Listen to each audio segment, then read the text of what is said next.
Assalamualaikum warahmatullahi wabarakatuh. Selamat datang di channel Lentera Kisah, tempat di mana cahaya cerita Islam menghangatkan hati dan menyinari jiwa. Hari ini kita akan menyelami sebuah kisah sahabat Rasulullah, yaitu Mus'ab bin Umair, pemuda tampan, kaya, anak orang terpandang, yang rela meninggalkan segalanya demi Islam dan menjadi duta pertama Rasulullah ke Madinah. Di antara pemuda Quraisy, ada satu nama yang tak pernah dilupakan sejarah. Ia adalah lambang kemewahan, ketampanan, dan keanggunan. Sebelum akhirnya menjadi simbol pengorbanan dan keimanan. Dialah Mus'ab bin Umair, duta pertama Islam, pemuda surga yang mengguncang dua kota, Makkah dan Madinah, bukan dengan pedang, tapi dengan akhlak dan ilmu.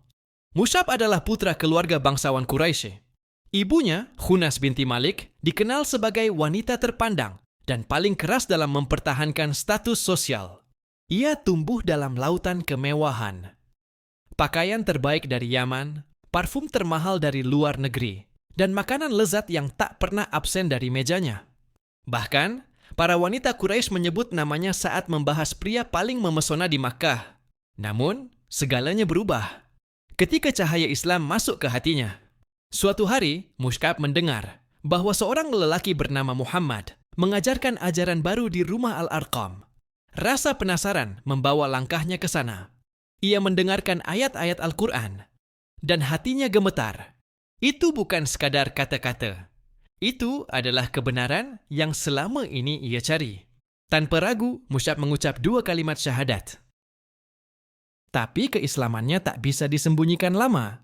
Ibunya marah besar. Ia dikurung, dipaksa meninggalkan Islam, bahkan diancam akan diputus dari segala harta. Tapi Mus'ab teguh, ia memilih keyakinan, bukan kemewahan. Ia memilih Allah dan Rasul-Nya, bukan dunia dan segala gemerlapnya. Bayangkan, dari pemuda paling elegan, Mus'ab berubah menjadi lelaki berpakaian tambal, bersahaja, namun penuh cahaya iman. Rasulullah pun berkata, "Aku pernah melihat Mus'ab di Makkah. Tak ada pemuda Quraisy yang lebih dimanjakan oleh orang tuanya daripada dia. Tapi lihatlah kini. Demi cinta kepada Allah dan Rasul-Nya, ia tinggalkan semua itu." Tahun-tahun berlalu. Islam tumbuh, tapi masih terjepit di Makkah. Hingga datanglah musim haji, di mana sekelompok orang dari Yatsrib, Madinah, menyatakan keislaman dan ingin mengajak kaumnya masuk Islam. Siapa yang dikirim Rasulullah untuk tugas berat ini? Bukan Abu Bakar, bukan Umar, tapi Mus'ab bin Umair. Ia belum lama masuk Islam. Ia tak punya pengaruh atau harta. Tapi ia punya kelembutan hati, kecerdasan, dan keberanian menyampaikan kebenaran. Di Madinah, Mus'ab berdakwah dari rumah ke rumah. Ia tidak memaksa, tidak mengancam. Ia mengajarkan Al-Quran, menunjukkan akhlak Rasulullah, dan berdiskusi dengan sabar. Dalam waktu singkat, tokoh-tokoh besar seperti Sa'ad bin Mu'adz dan Usaid bin Hudzair masuk Islam. Dan tak lama kemudian, seluruh penduduk Madinah pun membuka hati mereka untuk Islam. Semua berawal dari satu pemuda yang pernah menjadi simbol dunia, tapi memilih menjadi pelita akhirat.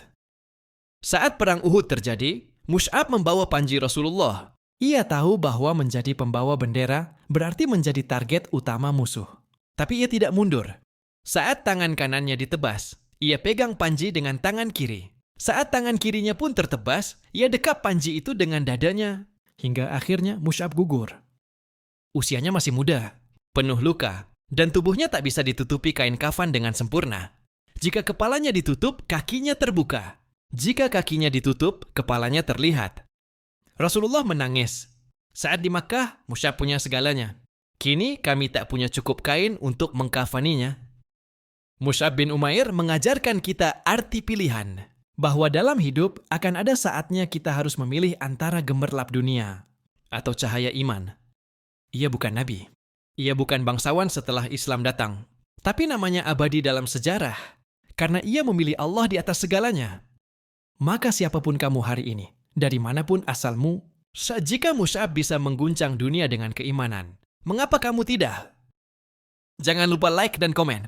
Dan subscribe Lentera Kisah untuk terus menyusuri jejak-jejak cahaya dari masa lalu demi inspirasi masa depan. Barakallahu fikum. Wassalamualaikum warahmatullahi wabarakatuh.